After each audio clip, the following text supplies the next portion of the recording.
Hello, everyone. Welcome. Thank you for joining us. I'm Babak Ashrafi, Director of the Consortium for History of Science, Technology, and Medicine. Thank you as well to the American Philosophical Society for hosting us and for co-sponsoring this event. And thank you especially to the Pew Charitable Trusts for their general support of our public event series. Preliminaries over. Let me introduce our chair for this event. Susan Lindee is Janice and Julian Baer's Professor of History and Sociology of Science at Penn, where she also chairs the Department of the History and Sociology of Science.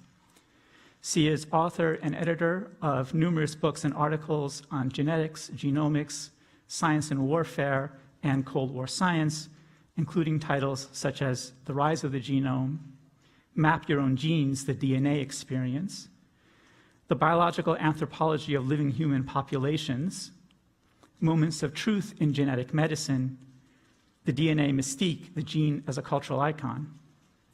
But more important than all that, she's also chair of the Consortium for the History of Science, Technology, and Medicine.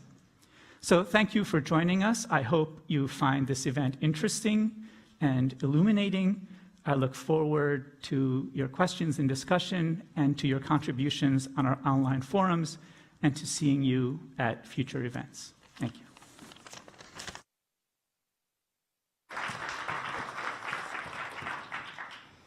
I'm really happy to be here, and I want to express my own gratitude to Pew for making it possible to stage such an event where one of our hopes is that we can leverage public interest in the kinds of issues that are very well known, like the Henrietta Lacks case, to shed light on deeper questions of the roles of science in modern culture, modern society, and modern social life. And so many historians of science found the incredible public interest in the Henrietta Lacks story. We almost envied it. That is, how do we engage in a way that causes people to wish to learn more about the kinds of systems that Henrietta Lacks, that case illuminates? So one of the questions we thought we'd raise, and one of the issues we want to explore today, is the question of immortality. Most of us probably have DNA or blood or something stored in some kind of a repository, which could in theory be used to revive us in some distant future time.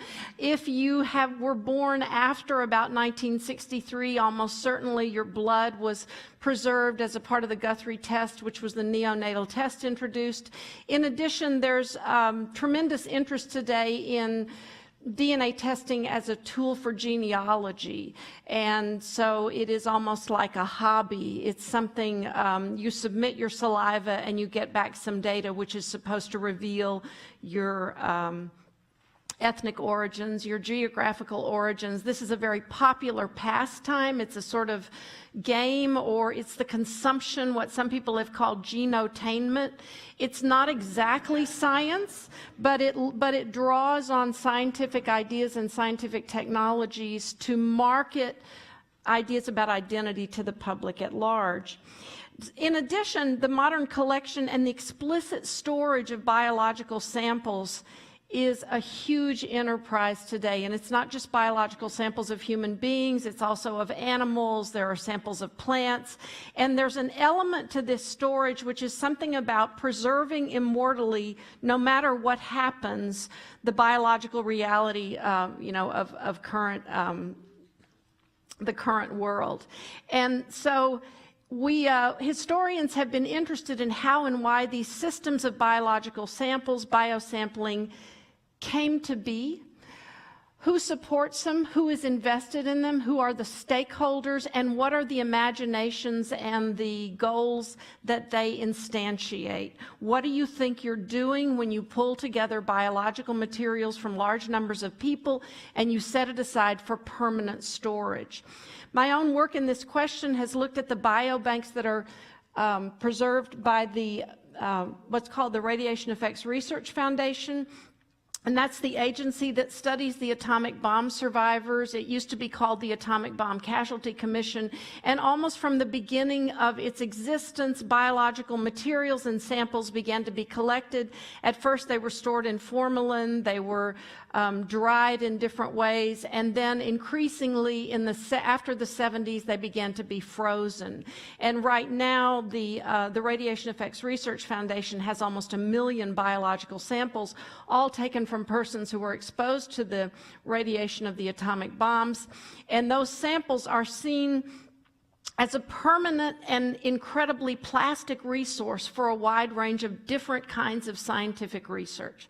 So scholars in our field are interested in these questions, and they also have implications for individual consumers, for everyone who is engaged in the healthcare delivery system, where their biological materials can be preserved, but also perhaps used in novel ways in the future.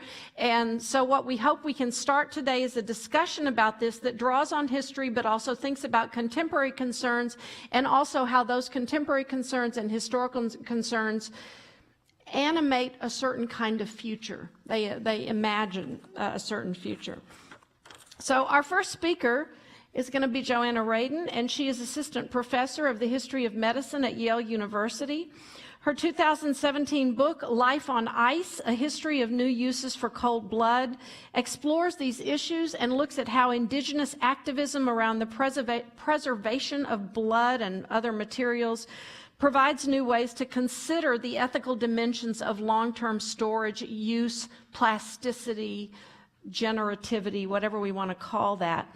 She's interested in the history of forward-looking projects in biomedicine, ecology, and anthropology in the 20th century, and in the politics of preservation and reuse. And her current research is investigating the ways that science fiction has shaped ideas about the future of biomedicine, shaped it and reflected it. So, Joanna. Hi. Thank you so much, Susan, and thank you to Babak and the Consortium for having me. I was actually a fellow in the Consortium when I was a graduate student, and it was a really important part of my entrance into a scholarly community beyond my graduate community. And the ability to be at Penn as a graduate student was an incredible opportunity, especially because there's so many resources here in the city for doing the kind of work that I'm going to tell you about today. So I guess I'll start by saying I never planned to become a historian of freezers. That was not the plan. What I was interested in was in how questions about human biological variation, how questions about identity, how questions about what it means to be human get made. And when I scratched at that question, it drew blood. And when I looked for the blood, I found it in a freezer. And that's what made me realize that I needed to understand the history and the origins of systems of freezing. So, you know, you can tell a story that's like from time immemorial, humans have been concerned with immortality and questions of preserving life. But it's really only after the Second World War, for a bunch of reasons, that freezing kind of takes on a new sort of momentum across the life sciences, across food chains, you know, and really changes the world. So what I want to tell you about today is this book that Susan mentioned, that I just finished writing, and give you a little bit of insight into the story I was trying to tell, and then end by talking about some of the questions that I see that opening up, not just for the particular stories of preservation of blood, but for freezing of all kinds, freezing of whole human bodies. I can't give a talk without someone asking, so if you've got that question, I've got some answers. But hopefully to help you see the ways in which these technologies that almost seem so mundane as to be invisible radically transform how we make knowledge, how we live our lives. So if I can figure out how to advance this slide, there we go. So we all know who this is? Great. Okay, I knew I was going to have an informed audience. And so there's a way in which my story also begins with Henrietta Lacks, not necessarily Henrietta Lacks the person, But Henrietta Lacks, the kind of central actor in this book, this sensation, The Immortal Life of Henrietta Lacks. This book was published right in the middle of my dissertation research. And the first time I heard about it, I was on my way to begin spending time in a laboratory that called itself a Serum Archive, serum being the liquid component of blood. I was there to understand how people in anthropology, in particular biological anthropologists, were taking old blood, frozen blood, and repurposing it for use in the genomic age. And so I have a vivid memory of sitting in my car in the parking lot, about to go in for my first day, hearing Rebecca Skloot on NPR telling this story, and I got chills. And Henrietta Lacks continued to haunt me for the time that I did this research, because she took a topic that had previously, almost just the day before, been incredibly esoteric and specific, and brought it into the spotlight. And I realized that I had a story to tell, not just about Henrietta Lacks, but that there were millions and millions of other kinds of individuals whose blood was also being stored in freezers around the world. And maybe it didn't have quite the kind of sensational story that Henrietta Lacks did, but did that make it any less important? What did it mean to think about who all these bodies silently being preserved in freezers? So I had to go back and figure out, well, where did this freezing come from? How did the freezer find its way into the lab? I wasn't sure. And I wound up going back into the scientific literature, and this is text from an advertisement that appeared in a kind of a journal, the AIBS Bulletin, American Institute of Biological Sciences, a kind of bulletin that would have gone around to, give people updates on what, new news in the biological sciences. And this was an ad. And I was sort of like, whoa, stopping the biological clock, because we all hear about the biological clock, right? And what do we think of when we think of the biological clock? Aging. What kind of aging specifically? Fertility, like women's aging. Now, this had nothing to do with that. This was a kind of first time I was encountering the idea of the biological clock in a different context. And you can see here the advertisement said, suspended animation, stopping and starting the biological clock at will, has been one of man's age-old dreams, including Jules Verne, an early science fiction author. Today, through cryobiology, which is the science of frosty life, scientists are slowing down and even theoretically stopping the chemistry of life processes. And this advertisement went on to say that it was actually cattle breeders who were innovating this technology. So it did have something to do with fertility after all. It turned out that there were cattle breeders in Wisconsin who were experimenting with freezing bull semen. The idea being that if you wanted to scale up your agricultural enterprise, it was a whole lot easier to send around a vial of semen than it was to ship the bull itself, right? So this was the first calf named Frosty, born from semen that was frozen at American Breeder Service, which is just an incredible place, and I could give a whole talk just about American Breeder Service. But what was remarkable to me is that here I was interested in the efforts to use freezing to preserve human biological variation from people around the world, yet the inventors of this technology, the cattle breeders, were interested in using it to reduce variation, to standardize herds, to create one kind of or several kinds of ideal cows which basically they did. American Breeder Service has transformed the cattle industry, and that's a great dissertation for anyone who's thinking about things to do.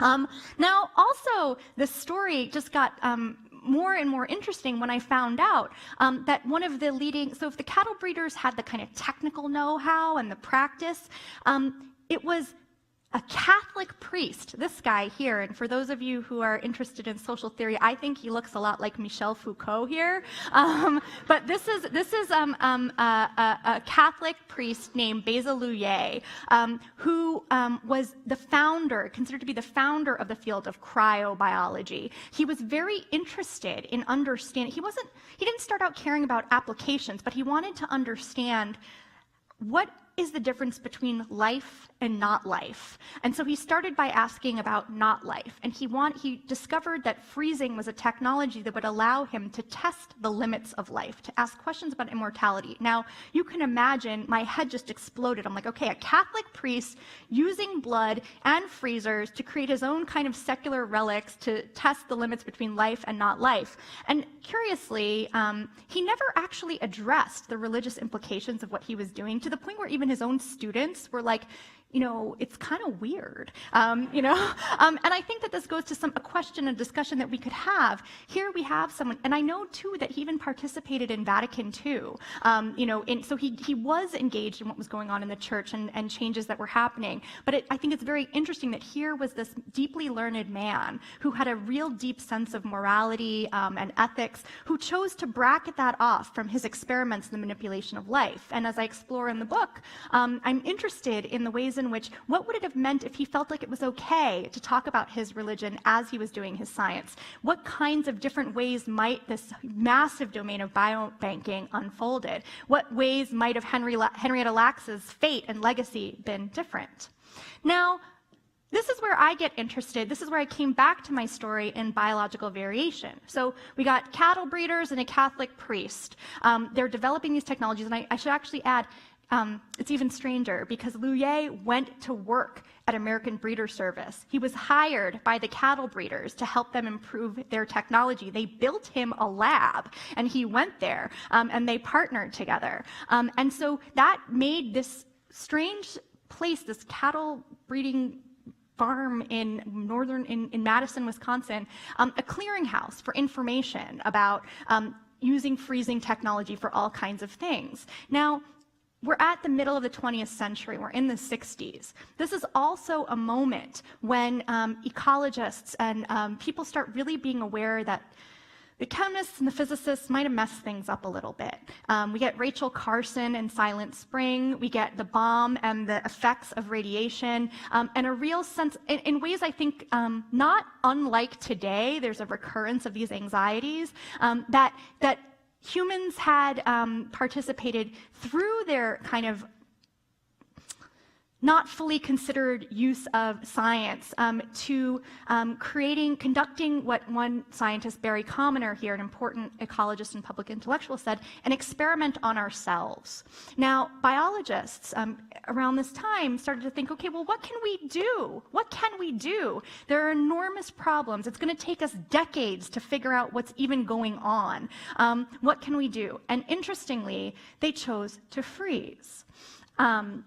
So scientists, and this is from epidemiology to biological anthropology to human biology, started reaching for the freezer as a way to collect blood, in particular from indigenous peoples, as a kind of snapshot of humans that they saw as existing in harmony with their environments, or relatively uninflected by modernity, or perhaps even who hadn't experienced certain kinds of diseases that were circulating in increasing ways. So one of these scientists, very influential, important epidemiologist named John Rodman Paul, who actually did a number of really important things, especially around polio. That's probably what he's best known for. But he's one of the first people who talked about the potential new uses for cold blood, imagining a future in which blood samples, if preserved, such preserved sera, may become available for various purposes when the need for new information to be derived from a given collection arises 1, 2, or even 3 decades hence. Actually, these sera may even be used for tests as yet undiscovered. So Paul went to Alaska, and he wanted to understand groups of communities there who he believed hadn't yet experienced polio. And I want to point out that this was a moment when nobody was talking about collecting DNA, nobody was talking about the genome, people were talking about antibodies. And in sera, in blood sera, the liquid component of blood, they could find these antibodies. And so he thought that if he could find this blood that either did or didn't have traces of a certain strain of the Lansing strain of polio, that would be profoundly important and interesting. And at one point he even says, if I can find even one example, one sample of Eskimo sera that has this trace, it will be worth its weight in uranium. So you see this kind of like Cold War logic as people are stockpiling weapons. These scientists are stockpiling blood samples as a certain kind of resource protection for the future, okay? So at the same time that Paul is filling up artificial, mechanical freezers with blood samples, there are also people who are looking to nature's freezer for old samples. So this is another epidemiologist named Johan Holton, who had the idea that if you could find bodies who had been preserved in the permafrost, who had, died during the 1918 flu epidemic, perhaps we could use the new emerging molecular techniques to figure out why it was so deadly. And he actually went to a town in Alaska called Breivik Mission and convinced people to dig up bodies, okay? Now, on the one hand, it's methodologically ingenious, right, to even think to do that. On the other hand, try to imagine someone coming to your family and saying, we really think that we might be able to understand Ebola or AIDS, maybe. We need to dig up your ancestor. And I think it's miraculous that people in Breivik Mission allowed him to. The tragedy is that he was unable to actually find what he was looking for at that moment. But this is part of what I'm saying, this quest for the as yet unknown. What kinds of questions could you ask once you started thinking about life being preserved, be it in a tundra in the Arctic North or in an artificial freezer? Now, it took until 1997, with the advent of polymerase chain reaction, PCR, which really radically changed the way we understand and can know from DNA. Two scientists at the Armed Forces Institute of Pathology realized that actually they had the technology now to understand the virulence, or at least to sequence the 1918 flu. And Johan Holton, who had gone to the permafrost, was still alive. So the idea was that they would partner. And they did succeed in digging up, again, these bodies and sequencing the DNA and finding out information. Now, a question that we might explore in the discussion is if it's possible to understand the impact of an epidemic as severe as the 1918 flu just on the basis of biology alone. What other kinds of factors, like the poor nutrition and decimation of resources after the end of World War I, issues of social inequality, the way in which the disease killed people so quickly in ways that it broke social ties. There's more to the story. But this blood was used to answer, and these resources, these preserved tissues, were used to answer questions that scientists continue to be able to ask. Okay, so that's one kind of way in which these materials were used. Another was in the realm of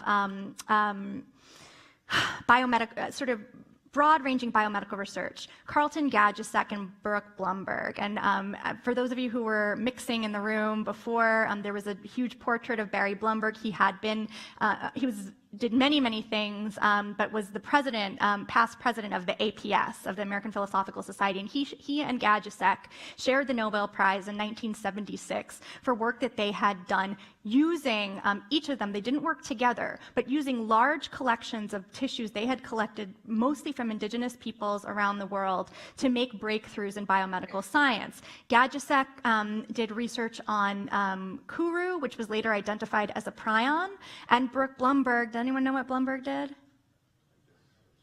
Hepatitis B. And so what's interesting, especially about Bloomberg, as he says in his memoir, he didn't even know what he was looking for. He just knew that if he could get enough of these blood samples, he might be able to use new molecular technologies to figure something out. And part of his genius was to realize and to be able to discern those patterns and figure out what happened. And he collected tens of thousands of blood samples that the last time I checked were still at Fox Chase Cancer Center. I'm not really sure what's happened to them, but this was his life's work, creating these kinds of collections. Now, Bloomberg and Gajdusek both participated. These weren't just one-offs. They won the Nobel Prize not by accident. This was part of a large-scale research agenda that was encapsulated in this program called the International Biological Program. And this was a response. Remember I showed you that picture before of Barry Commoner on the cover of Time with anxieties about a changing world and environmental degradation. These scientists and Bloomberg and Gajdusek both participated, said, we gotta establish some baselines. like things are getting more and more polluted or contaminated or changed by the day. We need to kind of just like make a new ground to figure out what's happening to human bodies, what's happening to human biology. And they led various kinds of expeditions to go out and collect blood from people around the world, in particular, indigenous peoples living in communities that were remote from their labs, with the ideas that they would learn something from the blood of these people, not their knowledge, but from their blood, about how they had adapted to environments that were radically changing. And it was also, there was a tragic dimension to this collection enterprise, because these scientists really believed that forces of acculturation and modernization and urbanization were going to lead these communities to become extinct. They did not believe that indigenous peoples would survive, and so the freezing of their blood was almost like creating a biological time capsule. The salvage of blood from indigenous peoples might participate in the salvation of members of more cosmopolitan techno-scientific societies. So I show this here. This is not an excerpt from Wes Anderson's The Life Aquatic, but it could have been. So this was one of the ways in which these scientists went around collecting blood and other tissues using this ship called the RV Alpha Helix, which was paid for by the NSF but sponsored by Scripps Oceanographic Institute. And it was meant to be a way for scientists. This was supposed to be their like cyclotron. Like the physicists had their big technology, and the biologists, they wanted something big too, and so they got a boat. And they were supposed to be able to take the lab into the field, this idea that they were going to be collecting these blood samples and they could analyze them in real time. But because the scientists were really not sure what they were looking for, and they were more interested perhaps in a natural historical perspective of collecting rather than doing the experiments right then, the ship functioned almost always as a floating freezer. There were a lot of different freezing capabilities on board, and I've actually had the chance, did anyone here go on the Alpha Helix? Okay, sometimes people say yes, and then I get to hear what it was like. But the Alpha Helix, it had like a drawing room, it had a music room, it had, a chef. Like it was this very interesting, it wasn't like a cruise, but it wasn't also like a very, it was fascinating. That's a whole other talk. But what everyone I talked to, and this is my sense from reading the archives, but everyone I talked to who was on the Alpha Helix was like, yeah, nobody really used it as a lab. We kind of just used it to get from place to place and then freeze, get materials and bring it back. And the Alpha Helix was used both to collect non-human materials, but 3 of its voyages, and they were all connected to the International Biological Program, were used to collect human blood samples.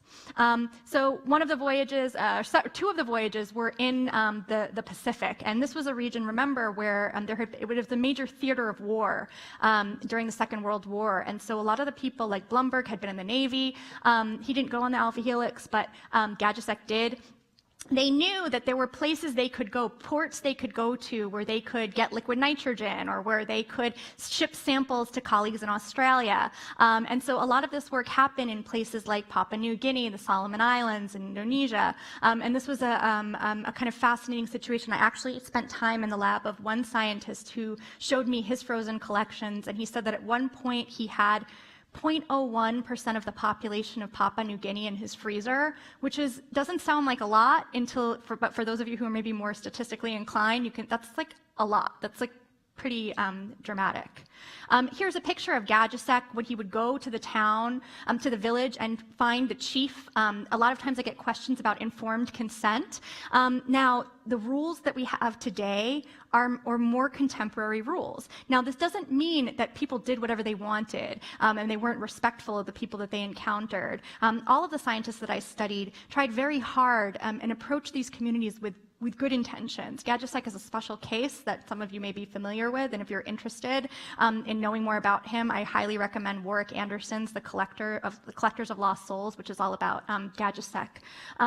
But there was this effort to negotiate with the communities, to convince them to say, we're doing this important scientific research. We're not sure that it will benefit you, but we have physicians with us who can provide medical care, and we're happy to do that for you. And oftentimes people people would agree. Now, this is where things get interesting ethically, is that the scientists would say, well, there's relatively risk to you in this moment. I'm skilled at this. I'm just going to take some blood. It will hurt. It might hurt a little bit. But I found no traces in the archives or anywhere else of a communication that we will freeze this blood for the future and that your blood may outlive you, okay? Here's another example of a scientist, James Neal, whose papers are also here, who was very active in the Atomic Bomb Casualty Commission, who drew blood from members of communities in South America. This is from a community called the Shavante. He also worked very much with a community called the Yanomami. Okay, and so that was the kind of picture of the past. This is the Serum Archive that I was telling you about at the beginning of my story. This is what it looked like. You can see it's hard to kind of read. Oh, I didn't mean to do that. Okay, I'm not even going to try to use this technology. But in your top left, it says Serum Archive Lab, and I was fascinated. It wasn't called a biobank. It wasn't called a collection, it was called an archive. And so I'm being trained as a historian. I'm like, well, wait, I work in archives. This is an archive too. And I got really interested in the ways in which scientists were reading or trying to use new genomic technologies to read these old blood samples as their own kinds of texts. What kinds of stories could you tell? And now when I went to the Serum Archive and I got to learn how to be a serum archivist, and here's a picture of a few of them. They wouldn't let me work with human blood, but I worked with pig blood. And so because I wanted to just see what's involved in this work. Now, I thought that everybody there was going to be talking about human biological variation, because those were the blood samples they had, but they weren't. This is just an example of what these samples were what they were looking like. They had been in the freezer for decades. They were desiccated. They didn't have, the liquid had sort of like slowly leached out of them. And I just show you this to say, and they're in glass vials, some of which cracked. Like one of the technicians described it as a bloody mess in the freezer. But just to tell you that when you see something like this, you think, well, you know what? The freezer isn't a time capsule. It's not perfect suspended animation. Things are happening. Things are changing. The just time scale is being really radically transformed. Here's a lab freezer. This image is in the book, and there's so much going on here. This is just an ordinary like Sears freezer or refrigerator freezer that was there as a holding area. And I want to direct your attention to the wipe-off board that says, blood will tell, but it often tells too much. All right?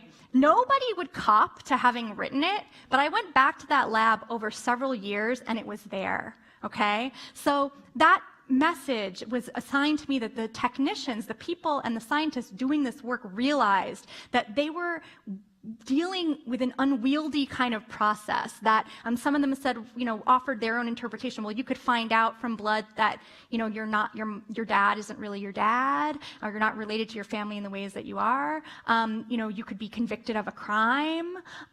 You could find out you had a disease that you didn't know you had. That blood can tell. Blood has stories in it. And I also just love that it says, no food or drink unless there was any confusion. Okay, so I said, I thought everyone was going to be talking about human biological variation, but what I was just astounded to find that nobody in this particular lab was all that interested in it at that moment. They were interested in this thing they called mosquito anthropology. And what they realized is that blood samples that had been collected on the alpha helix not only had human DNA that could be mined, but had malaria DNA in it. Actually whole malaria organisms, Plasmodium, malaria that had been collected before it could evolve drug resistance. So this was this kind of actual time capsule or portal to the past. And people were being encouraged to look in these collections of blood that were in the freezer to see if maybe mosquitoes themselves had accidentally been squished in and preserved. But the idea that if you could understand these old blood samples, maybe you could understand how malaria developed resistance to chloroquine, and maybe you could save the world. And this is a paper that was published, and I just love the title, Flashback to the 1960s, this idea that the freezer could kind of rescale relations to time and make new kinds of questions possible. Fascinating paper. And I'm going to end here, although there's much more I could say, but I'm going to end here with Burke Bloomberg, because as this technology has taken off and as genomics has allowed, am I okay on time? Right. Yeah. has allowed increasing an explosion of new uses for old blood. Think about personalized genomics, right, and the promises there, and the ancestry testing, and infectious disease research.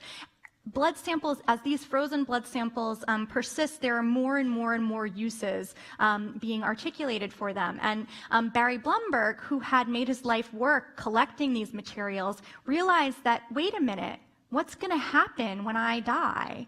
He was acutely aware of his own mortality. Who was going to care for these materials? The freezers themselves, I learned, are very fussy and finicky. And those of you who work in a lab or manage the freezers, like, they go off when? Like when you're at Christmas or on the holidays and someone has to come in and deal with it.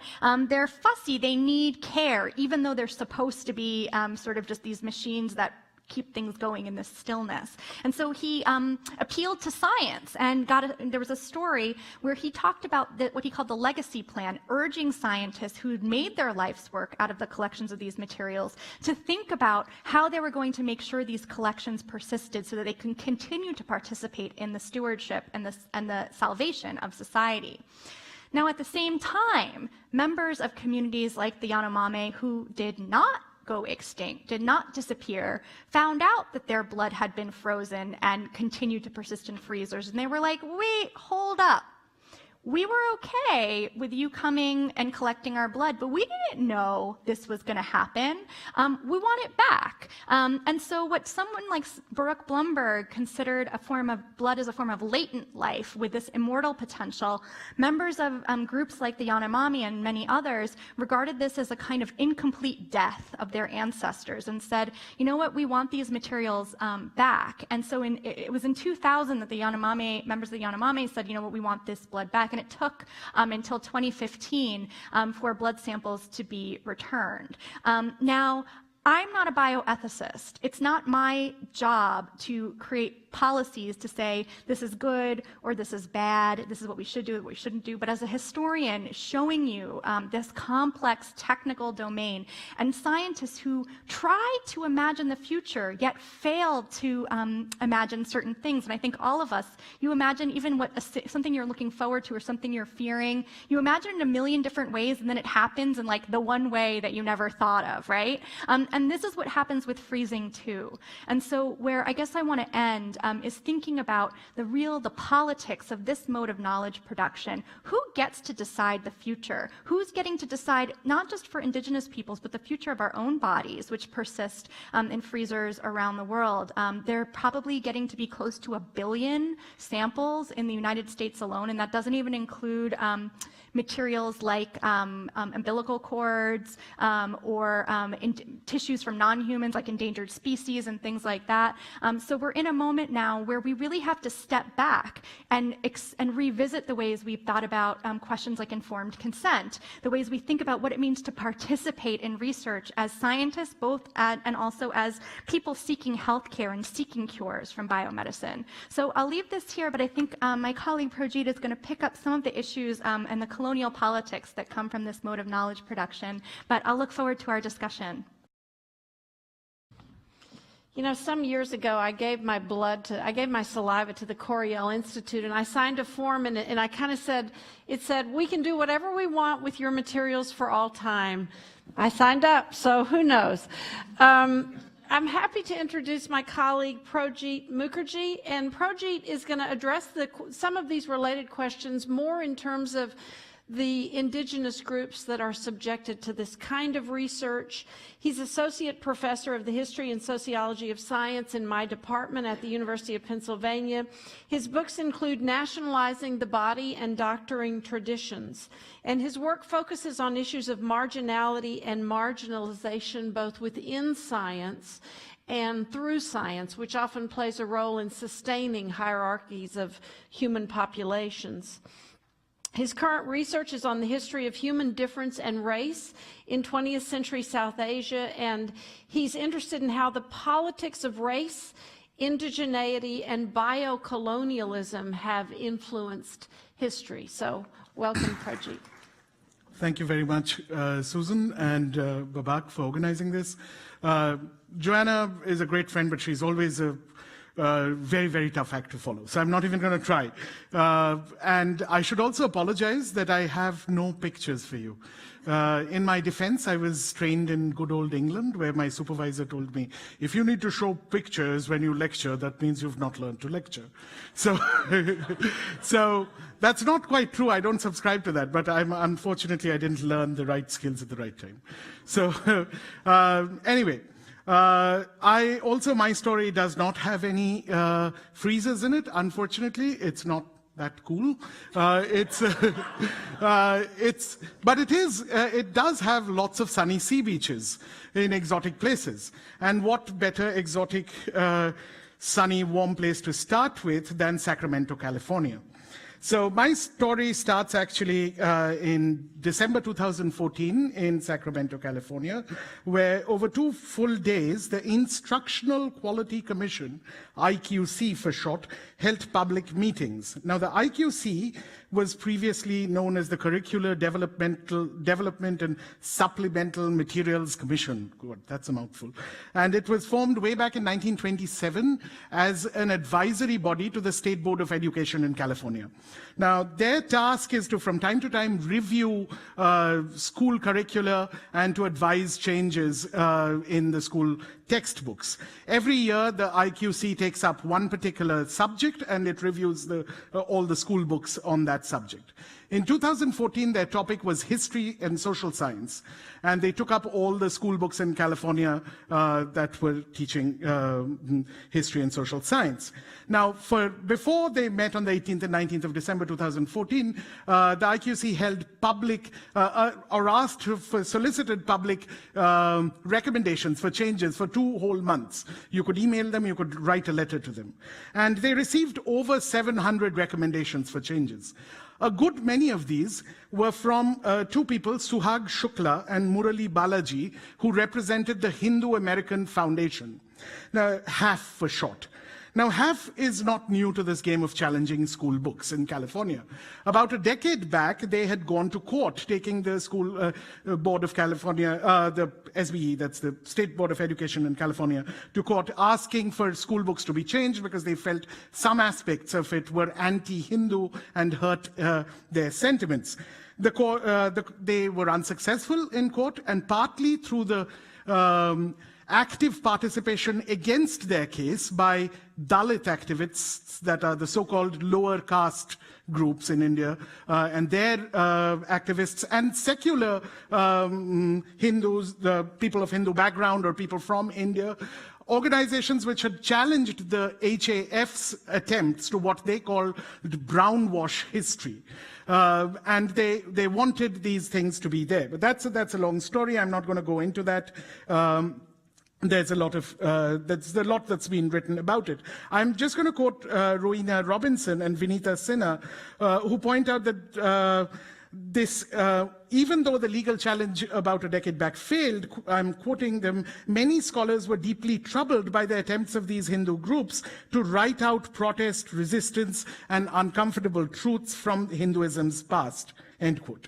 It was perhaps to combat this kind of opposition that in 2014, when HAF challenged the school books again, they cited in their support incontrovertible scientific evidence in the form of genetic research. So they submitted some articles in which the main point of contention, or one of the main points of contention, was something called the Aryan invasion theory. Now, it has long been held by historians of South Asia that around 2,000 years before the Common Era, that's the 2nd millennium BCE, there was a dramatic demographic shift in the Indian subcontinent. People who spoke Sanskrit and rode horses came in and displaced the people who had lived there before them, who were usually identified with the Indus Valley civilization, which was largely urban but did not have horses and did not speak Sanskrit. That they were pushed out and these new people took over. Now, there's both linguistic and archaeological evidence that backs this up.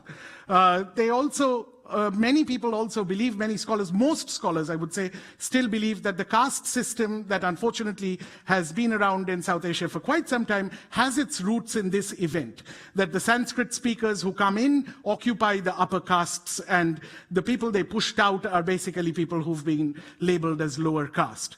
And so this has been a long-standing controversial issue.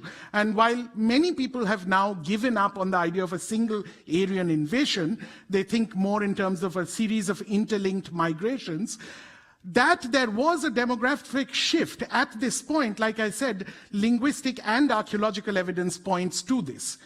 However, in recent times, there's been a huge rise of populist Hindu politics. I mean, we know that, of course, that populism is on the rise everywhere across the planet, and India is no different. And there was a huge rise in Hindu populist politics, which found this to be a difficult charge to deal with, precisely because the so-called Dalits, or lower castes, were numerically very large, and in an electoral democracy, you can't sort of rule them out. And my friend Yulia Egorova has written a lot about how this genetic discourse has been played out in the Indian media, with Dalit activists saying that the upper castes are foreigners, they shouldn't even be allowed to hold positions in government, and the upper castes then turning around and trying to deny that this demographic shift ever happened. So they instead try to claim that we're all autochthonous, we all emerged from the same soil, there's no difference whatsoever. So, sort of interestingly, a claim that looks like inclusive claim is actually a claim which is articulated by a conservative political position in India. Now, all this very complicated Indian politics comes into Sacramento, California. Why? Of course, there's the IT industry, lots of Indians there, their kids going to school, they have a stake at it, etc., etc. I don't need to go into that. However, what this particular set of petitions made to the IQC suggested was that all references to this kind of demographic shift, identified as the Aryan invasion theory, or AIT as they wanted to call it, should be deleted, and instead something called the Ur-Heimat theory should be introduced. Now, I have been working on the history of race science in India for a while, but I'd never heard of the Ur-Heimat theory. So some friends of mine who are also academics and who were trying to combat this HAF effort in 2014 wrote to me asking me to evaluate the genetic evidence. They're like, we're humanists, we don't really know what to do with this. Can you have a look at what's going on here? Now, when I saw it, they had submitted 2 academic articles as well in support of this so-called Ur-Heimat theory. One of them was not really an academic article, it was a journalistic piece, so it was not really something I wanted to spend time with, but the other one I found interesting. It was written by an academic who's a professor at Shawnee State University in Ohio. She held not 1 but 2 PhDs, one in history and one in religious studies, and she had a lengthy genetics argument saying, establishing this so-called Ur-Heimat theory. Now, what this Ur-Heimat theory basically meant when I read her article was that that Pleistocene humans came out of Africa, but after that, everybody somehow went to India and lived in India till they evolved into something called the anatomically modern humans. And everybody else since then have migrated out of India. So India is the Ur-Heimat, the ultimate home of all anatomically modern humans, apart from the Africans. So in this article, for instance, this Professor Vemsani repeatedly talks of India as being the original home of all non-African humanity. And she insists that while in the Pleistocene period we might have come out of Africa, that's not really important. What is important is that we evolved in India and then everybody spread out of India. She also has this rather incredible claim that the taller you are, the further you are from the point where modern anatomical humans emerged. So one up for all short people and bad luck for all the tall people. So anyway, this incredible argument was supposedly based on incontrovertible scientific evidence, which is DNA evidence. So I was like, wow, this is something I've never heard of. So let me try and look at what is this evidence that she's citing. Now, it turns out that the evidence is actually is based on the DNA of 4 Jarawa tribesmen and 24 Onge tribesmen who come from a group of islands called the Andaman and Nicobar Islands, which is in the Bay of Bengal. So if you can imagine the map of India, there are a sort of string of little islands in the Bay of Bengal. Those are the Andaman Nicobars. And the Jarawa and the Onge people are some of the tribes that live on these islands. So 4 Jarawas and 24 Onge people, their DNA was the clinching evidence for this, on the basis of which she was making this claim. Now, when I tracked down, so I wanted to see who had actually, because she had actually, her 2 PhDs were in history and in religious studies, and I don't have 2, but I have 1 PhD, and my history PhD didn't train me in genetics. So I wanted to find out what was the actual genetic study here. And of course, thankfully, the good points of reading academic articles, there's a sort of ponderous footnote at the end of the sentence that allows you to track where that came from. So I dug up the article. It was a genetic article. It was a piece published by geneticists, a combined team of actually geneticists from India, from New Zealand, and from America again. So a joint group of geneticists had done this study. They had actually analyzed way more than just the 24 people that were being, or 28 people that were being talked of. Their material was divided in 2 groups. One was the so-called modern DNA samples, which included about 102 blood samples taken pretty much along the lines that Joanna was just talking about, but much more recently from an assortment of tribal peoples in the Andamans, and 4 buccal swabs, that's like spit taken from your cheeks. So a total of 106 samples.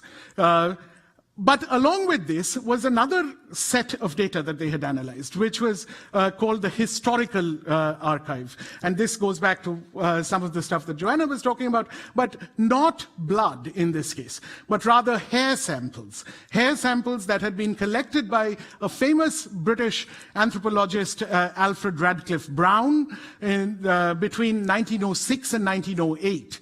So way before the First World War, when Andaman Nicobar were very much part of the British Empire, here was a young anthropologist who had gone and snipped off some hair from some of these people. And these had ended up in his collection after his death. They were part of the so-called Duckworth collection at Cambridge University, UK. And this had been half the the total set that this new team had reanalyzed. So on the one hand, they had some new material in the form of buccal swabs and blood samples, and they had these old hair samples from which they had extracted DNA. So if you want to talk about immortality, that's of course, here you have a case of sheer immortality, where I'm sure most of the people whose hair was collected in 1906 must have been dead by the time this study was done. But they had remained, and they had not only remained, they had traveled to England. The hairs had remained in Cambridge till they were studied again. The buccal swabs and the blood samples also traveled around the world. They went to Dunedin in New Zealand. They went to Stanford in California.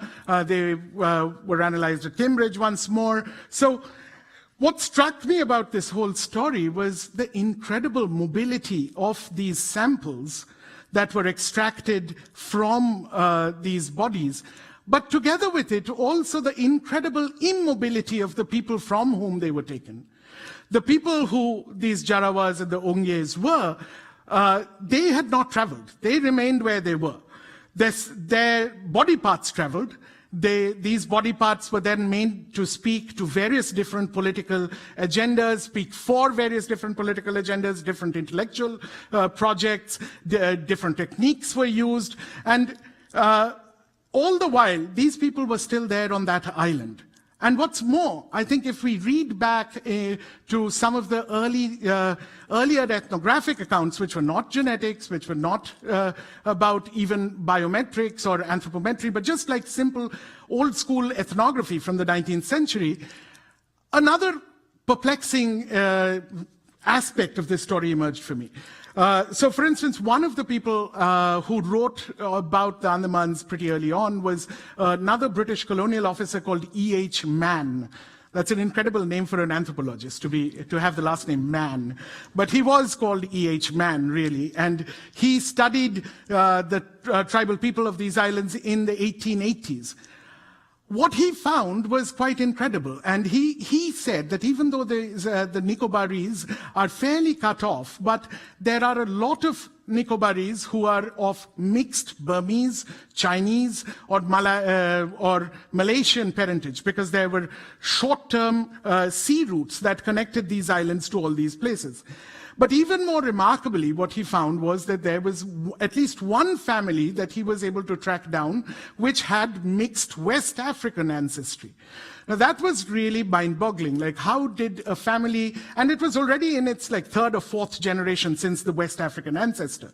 Now it turned out that the Danish crown had tried to colonize these islands in the 17th century and repeatedly failed. But then Denmark had its hands heavily into the slave trade of the west coast of Africa, and they had brought in slaves from Senegambia, most likely from what used to be the Dahomey Empire, to police these new colonies. Now, as luck would have it, malaria or something else killed off all the Danish white overseers, but the West African slaves survived. They found brides locally, intermarried, had families, and those families continued. And this might be a one-off case that has been remembered, but it goes to show that these islands were not as isolated as they were being imagined by modern geneticists. What's more, this was not the only example. In 1859, so about 30 years prior to E.H. Mann, India had witnessed one of the biggest rebellions against British rule, the so-called Indian Mutiny. And during this time, once the British beat down the mutiny, they wanted to find a place to put all the prisoners in. And so they investigated the possibility of turning these islands into a penal colony. The man who was sent out to survey these islands as to be a penal colony was a man named Frederick Moat, who was a British doctor who practiced in Calcutta. Now, Moat, in those days, it was not difficult to get from Calcutta to the islands. You had to go to Molmien, which was a port in Myanmar, and then take a short ferry ride over. Now, he found that the Ferry Crew, he gives us an excellent description of the Ferry Crew. And if I can find it now, I will. I just want to share this description that the good doctor has left us. So he tells us that the crew that he managed to recruit in Molmien to go to these islands were, of course, made up of people who usually run these sea routes. And he says that there was the self-dependent Anglo-Saxons, active and fiery Celts, fair Norsemen, stout Finlanders, swarthy Italians, and Maltese, distinguished by their bronzed faces and their guttural speech. Working alongside them was also a Frenchman and a Hamburger, two black Portuguese men, a number of West Africans, several Malayalis from what is now Kerala in India, a few Chinese carpenters, a couple of Burmese cooks, and a few Bengali manservants.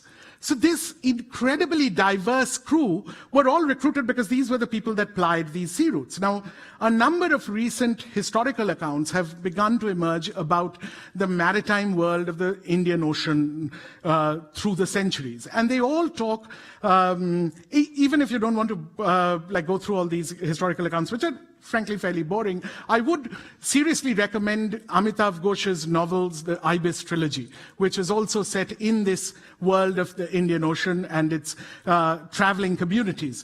And Ghosh used to be an academic in an earlier life, and their novels are actually very well historically researched. What he has found and what other historians have found and written about in a more boring vein is that the Indian Ocean world was never this kind of an disconnected, isolated world. It had long had contacts which were usually made up of shorter distance sea voyaging routes, which eventually by the 17th and 18th and into the 19th century become, when the shipping technology improves, they become longer routes, but the people who work these routes remain the same. So even on British liners, like the big P&O liners of the Victorian era, the people who manned the lower decks were still these people from all over Asia. And they almost become a community unto themselves. Now, my question is, if they had been running these sea routes to these islands, and these islands were plumb in the middle of the Indian Ocean sea routes, if you look at any map of these routes, they intersect around those islands. If people had been going there for so long, is it possible that this one West African guy who seems to have fathered a family was the only one? I mean, fortunately or unfortunately, human beings, if they intermix with other human beings for a very long time, sooner or later end up sleeping with them and having children and families. So this kind of, once you start figuring that in, our image of what these so-called isolates, as the geneticists call them, begins to change. Now, you might say that, well, of course, geneticists account for this. They do look at what kind of time scales are involved in genetic admixture. Yes, but those very techniques that they use for divining, and I will stress the word I'm using here, divining the time scales out of only DNA material, are based on certain fundamental assumptions. Let me give you an example that will hopefully clarify this. So the Mexican government has, in recent times, undertaken its own Mexican genome project, trying to map its national genome. Now, surprisingly, one of the things that came up out of this genome unexpectedly was that some of the groups, some of the tribal groups that are thought to have not had much contact with European people, turned out on the basis of the genetic evidence to be seemingly younger than the obviously mixed groups that are derived from mixed European ancestry in Mexico. Now, how could you explain this? So the Mexican scientists were in a bit of a fix about this can't surely be true, that people who live in the sort of Mexican highlands and who've obviously not had any historical contact with, not any extensive historical contact with European populations, are younger than the populations that are derived most obviously from intermixture with Spanish and Portuguese colonialists. The scientists then revisited what they were doing. They found that the basic technique used for arriving at these time scales was something called the linkage disequilibrium. I can never get that out right. So linkage disequilibrium, or LD for short, which looked at the size of haplotypes. Or to give you the technical definition, it's the probability that certain genetic polymorphisms are randomly associated at two or more loci. And it is the size of the haplotype that's used to guess how old a population group is. Now, what happened in the Mexican case was that the Iberian Europeans who came in had amongst them some Africans, and the Africans had much older haplotypes, and these got mixed into the mixed population, whereas the sort of, within scare quotes, pure Amerindians, who did not have that mixture, were younger than the African populations, but they were not younger than this population. So this was messing up the haplotype. So they changed their interpretation, and they sort of came to a interpretation that was more in keeping with the actual historical record that we have. Now, the point behind citing the example is that interpretation of genetic material and interpretation of timescales and histories out of genetic material is precisely that. It is an interpretation, and it is based on assumptions we are making. It's based on what kind of other data we have. So if it's often, unfortunately, presented in the media as if this is just like an automatic thing. You do the test and the DNA tells you how old this how far back the hybridization or the divergence took place. That's not the case. It requires interpretation. And it also means that this is why this kind of a faulty historical picture of these so-called isolated tribes actually has an impact in the genetic conclusions that are being arrived at. That because there is no, because they're being presented as these completely bounded corpuscular groups that have never interacted with people. You bring one sort of assumption into interpreting their history and their timescale and even their DNA material. If you accounted for the fact that they were actually a group that was fairly connected for a very long time with people from all over, well, maybe not all over, but from many parts of the Indian Ocean world coming here, including from West Africa, and contributing their genes to the mix. And then if you take account of the fact that the number of samples that these studies are based on are woefully small, they're like 106 people. And then you reduce that, the actual evidence comes from 4 and 24, 28 people. Now, 28 people's DNA may well have been influenced by all kinds of migration patterns, which have now been completely exercised from this. So anyway, the point behind my going on with all this is to say that I don't think it is accidental that the incredible mobility of the biological tissues and the incredible immobility or alleged immobility, at least imaginal immobility of these tribal peoples have emerged at the same time. Mind you, the people who are making this claim, we've gone very far from Sacramento, California, but we started there with these diasporic Indians who are trying to make a certain claim based on DNA evidence within a certain political climate in 2014 United States of America. And I don't think these things are disconnected. The kind of ways in which the tissues are moving, the values extracted from those tissues are moving, and at the same time, the kind of immobilization of the people whose bodies these tissues come from. I also find it ironic that this extremely conservative political group, which usually shies away from and wants to even deny talking about caste oppression or marginality in India, would actually mobilize evidence that comes from the bodies of those very marginalized people. It is they who, and if you look at the longer history of genetic research, this is also something that, of course, goes back to what Joanna was saying, that the vast majority of this kind of anthropological research was done on these kind of marginal groups. They were called primitive, they were called isolates, but they were also socially extremely disenfranchised. And it's these groups whose bodies have now become grist to the mill of some kind of diasporic nationalism and nationalist grandstanding in a global context. So it's that contradiction that I find quite fascinating. I also want to share with you one other snippet. It's a tragic story that came out 2 years before the 2014 case that I was talking about, and it was carried in the British newspaper, The Guardian. The Guardian, which often plays the role of a whistleblower and has lots of really disturbing videos about various things, published a rather shocking video about the very Jarawa people about whom we've been talking. Now, this video, which I, for obvious reasons, do not want to share with you here, it's very disturbing, and the politics of viewing it and the ethics of it I'm not comfortable with. However, what it showed was Indian tourists, mainland Indian tourists, going to these islands and throwing bananas at these tribal people. It also showed, even more disturbingly, a policeman who's there allegedly to protect these tribals, who, instead of stopping them, actually forces the tribals to dance for the tourists. And the sort of disgusting and risible sort of event it's really mind-blowing and jaw-dropping at the level of inhumanity that is expressed in this encounter.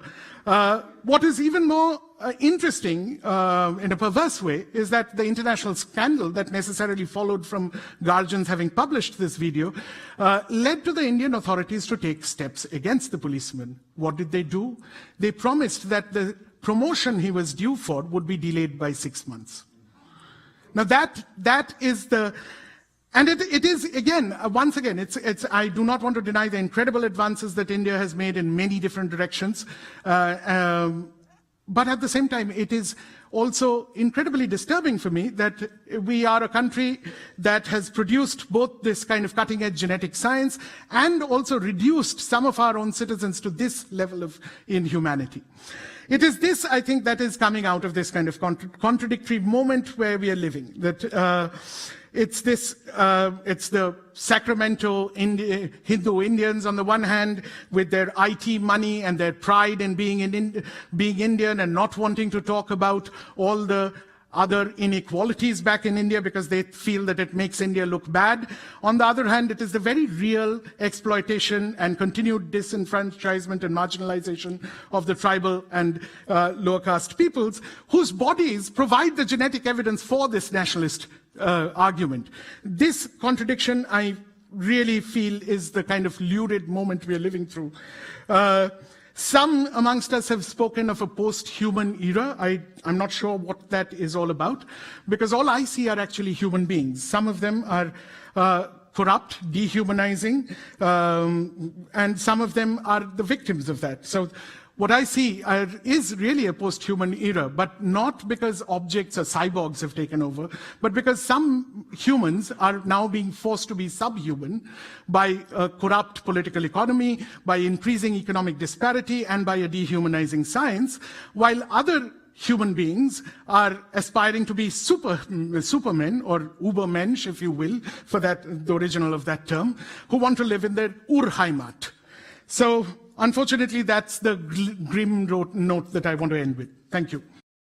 And one of the things that Projit calls our attention to, and it's highly relevant to the Gila story, is that different people occupy different positions of power in these networks. And part of the theme of the Gila story is that Henrietta Lacks herself did not control the destiny of the materials that were taken from her cancer cell. And the question is, do any of those from whom materials are taken have the power to control them? So we have a lot of questions on the table and a lot of issues raised, and we have someone who has a microphone. It's going to be just like the Oprah show. You're going to tell, so we would love to hear questions of any kind, for Joanna, for Projit, for all of us. Susan, could I have a sip of the water? My throat's all dry. Okay. Thank you. Hello. In the broader sense of what you've been talking about, how do we deal with the politicization of science and also the ignorance of science and the way that's affecting policy in our world today, particularly in America? We jumped right in. Thank you. You got us there. So I think one of the ways we do that is by having forums like this to come together to hear different kinds of stories about science, maybe different kinds of stories than ones that get reported in the news. One of the things that, I'm an avid reader of the New York Times, but I'm often frustrated by its science coverage because it doesn't tell the kind of stories that I, as a historian of science, know are there. Stories that aren't just about the newest innovation that's emerged or the new study, but stories that help us understand how that knowledge even got to be made. And I think that when you start, part of the reason why the Immortal Life of Henrietta Lacks was such a sensation wasn't just because of the kind of politics of the story, but because I think people were really fascinated to understand how biomedical knowledge, the knowledge that keeps us healthy, gets made, and really interested in understanding where do these these forms of knowledge, these innovations come from. So one of the things that I'm eager to hear what my fellow historians say, but I think that studying the history of science has really changed the way I think about science, and it's changed the way that I understand it mattering to me and to people. It's not, the history of science itself started by scientists who wanted to sort of think about how they got to where they were, and I think increasingly we can't claim that science doesn't touch our lives, science, medicine, technology. It saturates everything. We've all got iPhones or, in our pockets. Where did those come from? How do we make knowledge? And what kinds of, who are the bodies upon which this knowledge gets made is a really important question for me. And perhaps when we start to ask that and to think about that and realize the ways our own bodies are being asked to make knowledge, to participate in science, maybe we can reframe the way we think about the role of politics and science. Yeah, I'll just ditto all of that, but only add that I also think that it's interesting because that's why I wanted to start with the Sacramento story, that the American politics has also become so much more complex because of the presence of groups like the group I was talking about. And getting at even understanding what the political stakes are in trying to. So they were presenting this as a kind of neutral scientific position, which it wasn't. So even understanding not only how the science mechanism actually works is, I think, exactly as Joanna was saying, that history of science or social studies of science are more important, but also understanding that our politics has got incredibly more complex in these times. And so we don't just need to think in more complex terms about science. We also need to think in more complex terms about the politics, rather than in terms of sort of binaries, which unfortunately all over the world we seem to be doing all the time. If I could just add to that, there is a threat of anti-scientism in many places, and particularly in the United States. And the story we're telling is not an anti-science story. It's a very difficult story about the contributions of science, how much it means in a techno-scientific culture, and how important it is on so many levels. And so for historians of science and science studies scholars, recent events oriented around things like climate change and maybe biological sciences and evolution, some of those movements are, again, as Projit says, incredibly complicated politically, because the criticism of science is coming from places that historians of science are not sympathetic with.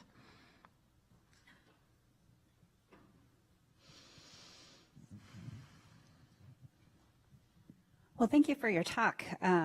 You're both telling these stories about the unwieldy nature of data and objects, and in some senses, life. So Joanna, you're focusing on the technologies of stopping time, and with recent stories about the impermanence of things like permafrost, leading to outbreaks of anthrax, or threatening seed banks that were supposed to be permanent seed banks. And an example from the lab, the seemingly unstoppable replication of the HeLa cell and its contamination of other different types of projects. I was wondering if you might comment on sort of how do scientists reckon with that wildness of life while in the lab, that bloody mess that you were talking about in the lab?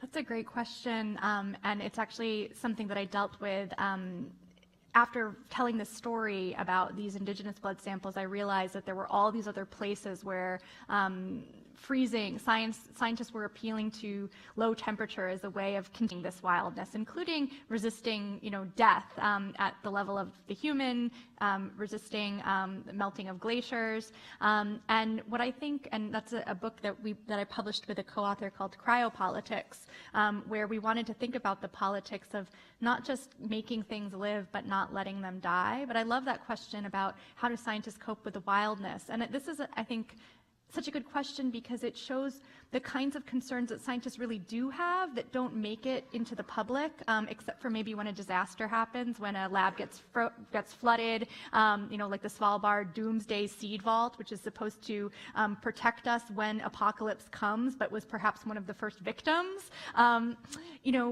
The ways in which scientists are always struggling with the imperfections of their technologies and their ideals, they have to reckon with the practices. And one of the things that I think about a lot is I think most scientists are incredibly pragmatic and practical, but they have constraints too. They can't get the funding that they need, or they can't get people to invest in the systems of protection they need to contain their research. But I often am reminded when I do this work of a quote from Jurassic Park.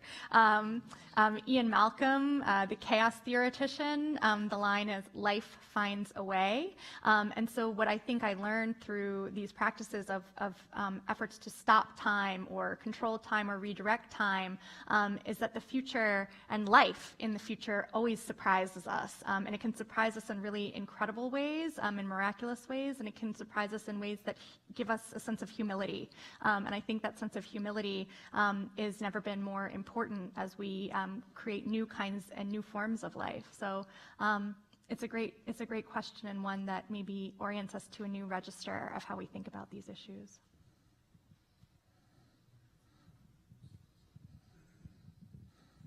I wanted to take the conversation in a different direction because we've been talking about human genetics, but we also have a microbiome.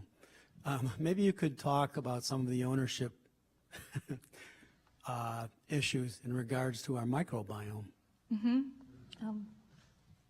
I have a few thoughts about this. I talk about it, I kind of conclude with it in the last chapter of the book because I'm also fascinated by the way in which, scientists started out in the 60s trying to salvage blood from indigenous humans that they saw as kind of isolated or adapted to their environment, and they wanted to see them as humans in the environment. And with the advent of the microbiome program or project, humans have become the environment, right? Like, are we just a kind of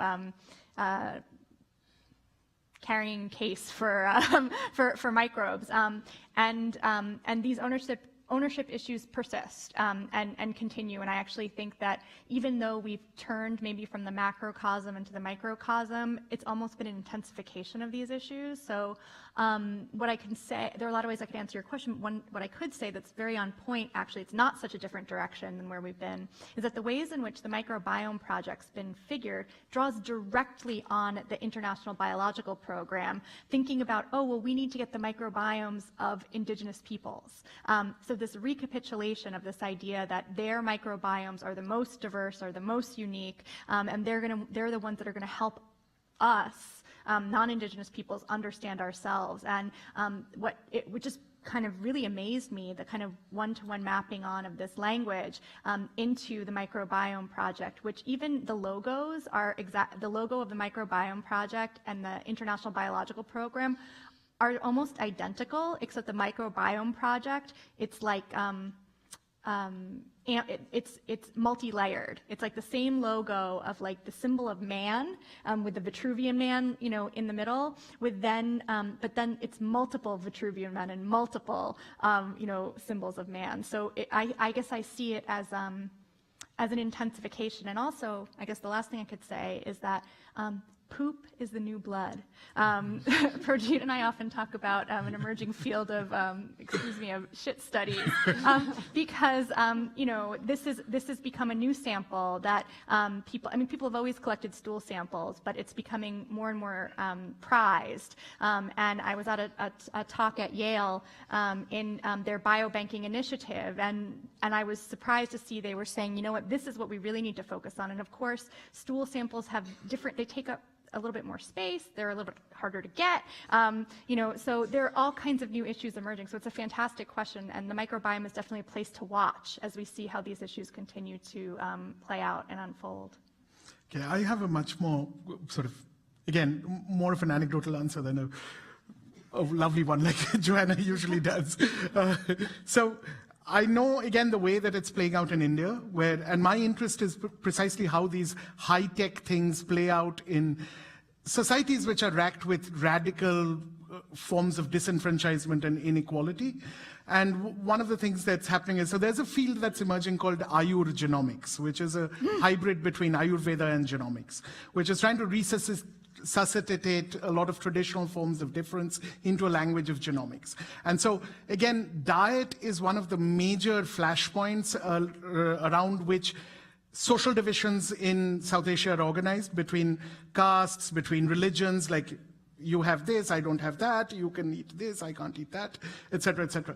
And that whole thing is making a comeback through some of the microbiome language, that, oh no, this is good because it's bad to have beef, because it's somehow related to your microbiota, and therefore it's like, so again, recently we've been having huge problems about people being actually lynched because they were suspected of having eaten beef. So it's got to a crazy limit. And it's not just about the beef, but also about other kinds of diets. And so, again, how social divisions, which are much older and which are working, of course, within this context of gross inequality, is being repurposed and refashioned with its entanglements with the new microbiome genomics into this new field, which is, I mean, Ayur genomics has other stuff other than that as well, but some of it is this. So that's a very half-baked anecdotal answer. Sorry. When you start talking about food and nutrition, you bring in play epigenetics, because foods have a big impact on altering some of our genetics. Well, the epigenetics part, there's actually a scientist at Emory University in America of Indian origin who's even been claiming that theories of karma are actually valid and it affects epigenetics. But I don't know the politics of that research yet. I've just looked at it from the corner of my eye. I've not engaged with it yet. But again, it's playing out in really unexpected. It goes back to what Joanna was saying. You sort of foresee 1,001 futures, and the one that you didn't expect, it happens, and it's like that. And I think that is putting all these conversations in the global context does that often, that you see the one future that you'd never dreamt of, that wasn't even on your horizon, and you see that's happening. But just that our worlds today are organized in such a way that that's not happening somewhere out there. It's happening in Emory University in the US, that somebody's trying to prove karma theory through epigenetics. And also of interest historically is the relationship between epigenetics and the incredible rejection of Lamarckism and the inheritance of acquired characters, which was so central to the rise of modern evolutionary theory. So that kind of interesting entangling, an unexpected future. Yeah. Thanks. We have one last question. We're almost out of time. Yeah, go ahead. No, you. Yeah. Yeah, there's just been a revision of 45 CFR 46 that came out on January 19th. And one of the things that it does is to try to improve the process of informed consent. Now, it's only permissive, so you don't know if the IRB establishment is going to change anything or not. But it is permissive in the sense that it is encouraging to simple, straightforward explanations of what consent means, to test to find out if people actually know what they're consenting to, and most importantly, the reason I'm speaking at all, to separating the issue of legal liability, which is something created by institutional lawyers, from that of the consent process itself. That's really important. So I'm sort of on the, I've collected biological specimens, among other things. On the other hand, you have this huge data bank of DNA at NIH, where the declaration of the institution, which is most powerful, is that that material is no longer human subject material. That's right. And that strikes me as, and has for years, as the grossest ethical violation that I can think of. It's on a massive scale. And on the other hand, individual researchers who work with the same material are in fact subject to treating them as material from living human subjects. Yeah, so I just want to say thank you again. This is, I think, amazing. You get to see the ways in which these issues are playing out, both from patients and researchers, and I agree. And I think that one thing I would add just to these the new changes are that they actually opted to not have researchers go back and reconsent for studies, with the idea being that it would hinder the progress of research. And so we might kind of ask ourselves about, is progress always improvement? Is progress, is more research what we need, or do we need different kinds of research? And so I think, and I think your point about the fact that legally those samples aren't considered to be human subjects is partly where we get to the larger questions that someone asked before about different worldviews.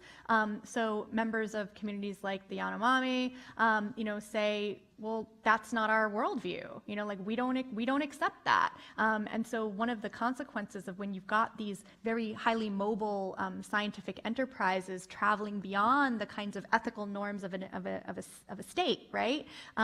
You have these real discordancies between what it is we're dealing with here. And so I thank you for raising all of those facets of the issue.